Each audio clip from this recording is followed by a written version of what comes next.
Hey folks, John here, Old Hickory Forge. Welcome back. If it's your first time here, welcome. So, what's going on today, I'm coming at you with kind of an impromptu project. It's the end of the day. I've gotten all the work I needed to do today done, but it's only like 2 o'clock and the forge is still hot. So I figured while I'm at it, I'm going to go ahead and bang out a quick video.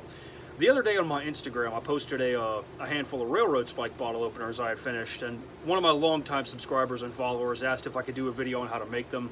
And you know, no blacksmithing channel is complete without a bottle opener video, and this is just kind of a fun project that might be easy for some of you guys out there. So, what's going on? I got a plain old railroad spike out of the pile, marked off 3 1/4 inches from the end with the head. This is what's going to make the handle. We'll make the bottle opener part out of this bit up here. That's what's going on. If you want to check it out, stick around. So, we'll just chuck this thing up in the vise.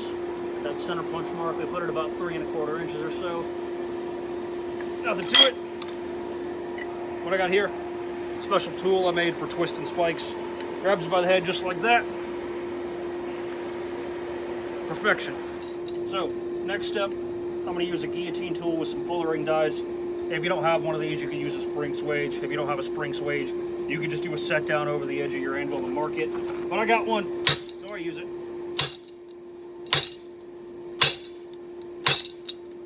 And we'll just fuller that down until it's about 1/4 inch or thick or so. Just about like that. So next, we'll just eyeball about 1 inch of material or so in front of where we did those fullers. And just go ahead and knock that off with the cutoff already.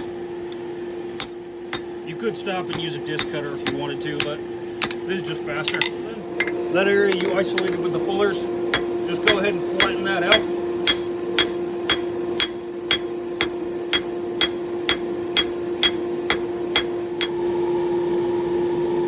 Something about like that is kind of what you're after. So then, you're going to want to take you a slot punch,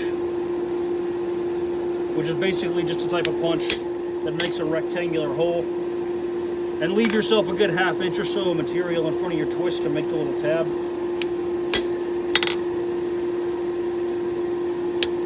Just punch a hole. Nothing to it really. But this is another reason your anvil needs to be at the proper height, so you can hold work between your legs like this. Focus. There we go. So if you never hot punched before, it's pretty simple. You just punch until you're about 90% of the way through. You should be able to see a mark on the other side. You turn it over, start punching through there, and you should shear out a clean hole. And there we go. We punch through. We got a nice clean slot. So now what's going to happen is we got to spread open that rectangular hole to make it round. So I'm just going to use my round punch to get started.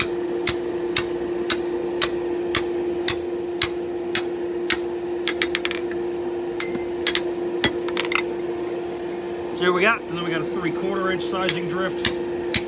Open the hole up a little more.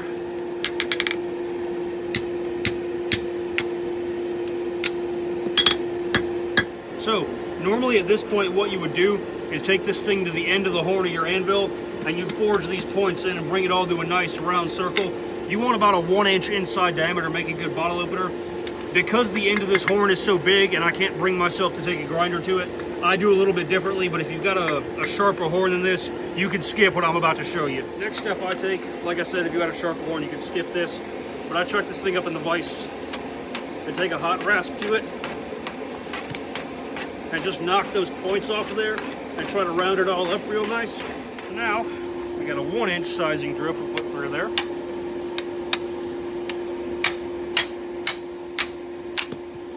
Perfect. And at this point is when I'll go to the horn and start forging down the high spots and bring it all to a nice uniform thickness.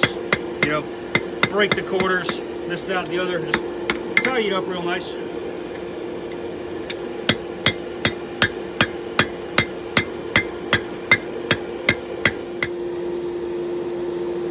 So, something about like that is what you're after. You know, relatively uniform circle with an inside diameter of about 1 inch or so.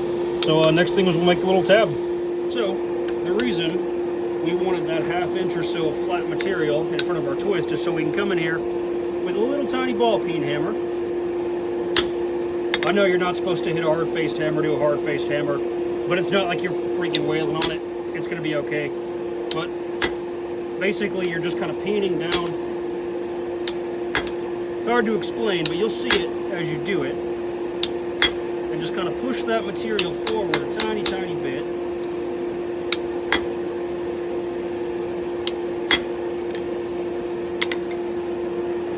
And you should get something about like that. We'll just chuck this guy up in the vise about like that. And then come at it from the top. Kind of watching it as we go. And pushing it in the direction it needs to go. Make it look nice.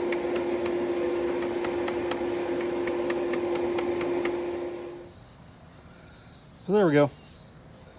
To put the finish on it, all I do is dunk it in vegetable oil at about a black heat.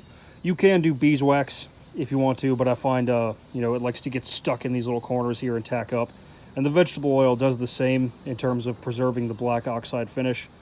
But, hey, like that. So there you go. One railroad spike bottle opener. Like I said, this is just a video that was requested by a longtime follower of mine, and I kind of just decided to make it on the fly. I figured I'd bring you guys along.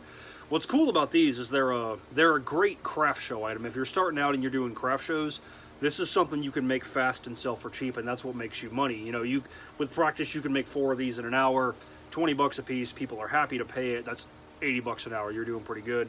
But let's give it a go. Just I got a bottle of Sam Adams here, nothing fancy. Just, you know, that's all there is to it. But anyway, if you like what you saw, like, share, subscribe, all that jazz. Always more cool stuff coming. Links to the social media if you want to follow me. Links to the Etsy and the Patreon if you want to support me or purchase any of my work. But that's all I got for you, and y'all take care.